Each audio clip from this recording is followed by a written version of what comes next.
Welcome back to Access Live. Well, The Cut ran a juicy article last week with the headline, I Stop Celebrities from Blowing Their Money. Well, it caught our attention. We wanted to hear more. Entertainment business manager and founder of KLBM, Kristin Lee, wrote that article. We brought her in. We need to know everything about this. First of all, how did you get in this line of work? Well, I studied business management and accounting in college, so it was just kind of natural that I was going to get there anyway. But I grew up a musician in Northern California, so it's a very convenient segue into this. It says that you stop celebrities from blowing their money. I saw that as kind of like a challenge all of a sudden. Yes. Like, what money could we spend? Like, what's the craziest thing that you've had to stop a celebrity or one of your clients from doing? Houses, a lot of times, you know, they want the second house or the third house or the fourth house. Right. And you don't need that all of the time. You know, there are other things that you can use your money for, like making more money. So you do everything for your celebrities. I mean, you say that, you know, down to even reminding them of their social security numbers sometimes. Sometimes it's happened, we do everything. Everyone doesn't memorize that? Not everyone. I do have some foreign clients, though, that aren't used to the U.S. tax system, so they might just not know that off the top of their head. Got it. So you've got to be kind of a counselor, sort of a friend, because they really have to trust you with everything, and kind of a babysitter?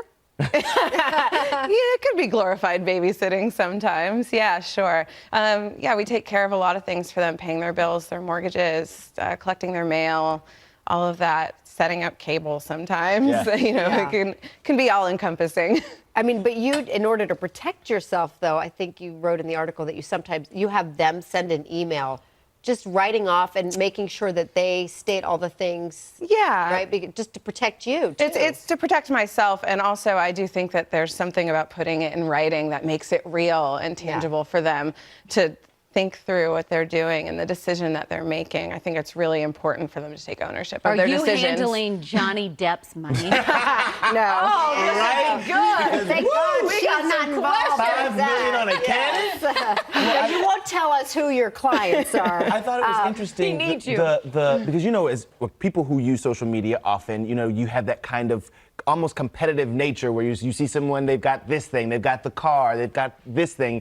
Do your clients still also deal with that? I mean, because I imagine you're dealing with millions of money at some point. Of course. I mean, I think there's always the pressure of keeping up with your social circle. And if your social circle is up here, you know, what kind of pressure does that put on you? You know, if everybody else in your friend group is flying around on a private jet, then what do you want to do? How do you tell them no, though? When they say, I want to go to Capri right now, tomorrow, how do you say, I'm sorry, you don't have the money for that?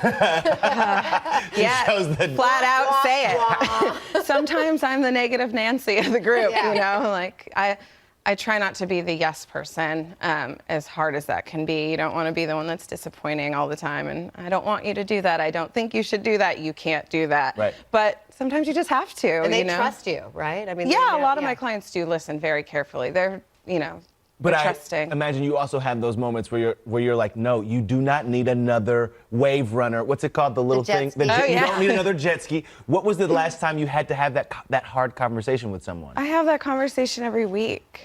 Really? Yeah. What was the purchase they wanted to make? What was the thing? It was a vintage Porsche. Oh, but that you can always need those. You do. You do and you don't. You know, it's something to be said about your long-term goals. I always talk to my clients about their long-term goals, their vision for their business, the future of their business and their career, and also their personal goals. And if their spending decisions aren't lining up with those things that we've talked about, then, you know, we have a disconnect, and that's something that we really need to talk about. Well, the Porsche is things. What about people hanging on? I feel like you see this a lot with athletes or just any celebrity. You get those hanger-oners that can be very draining financially. I don't have a lot of that now, but I have seen it quite heavily, you know, where the whole family goes on payroll, you know. You can't paying cousin Pookie. Yeah. You're like, listen, Pookie's gotta go. Ordering $3,000 bottles at some hot LA restaurant. Yeah, that's happened too. I do love Pookie, though. Pookie is cool. Pookie is cool, though. Let's cut to the mistakes that people, regular people, not the celebrities, are making and when it comes to managing their money. What's number one on your list? Spending the money before it's in the bank. Yeah, you know, there's a lot of people that are like, I've got this big check coming in, this new job is coming down the line. And so they've already spent that money before it showed up, you know, Yeah. and I just think that's not very And you mean number like two? actually spending that money too, right? Not like, oh, I'm gonna buy the couch when the check comes in, but like you already went and bought the couch. Yeah, it's Pre-order. probably already on the credit card. Yeah. Yeah. What's Yep. number 2 on the list for big mistakes? Cars. I think cars are not an investment. Yeah. You know, and people like to have a car that's probably too much car for them, and you know, then you've got a car and a mortgage that are kind of the same payment. Oh, You know, that's a big car. yeah. I feel like you're talking to me. I feel like you're Lord have mercy, I live in LA now. I want a nice car. You. Right.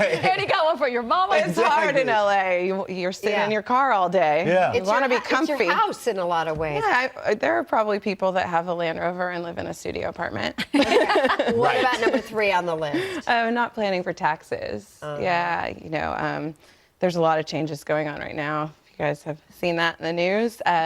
So I think it's really smart to kind of educate yourself and make sure that you're not surprised at the end of the year with that big tax I want you bill. to take out everything up front in my check. I don't want to be, I hate that, to Right. owe Yeah. at the end. I Yeah. let you get Like it that in the big front check. and yeah. Yeah. Well, Kristin Lee, we learned a lot. Yes. We know not to buy that car.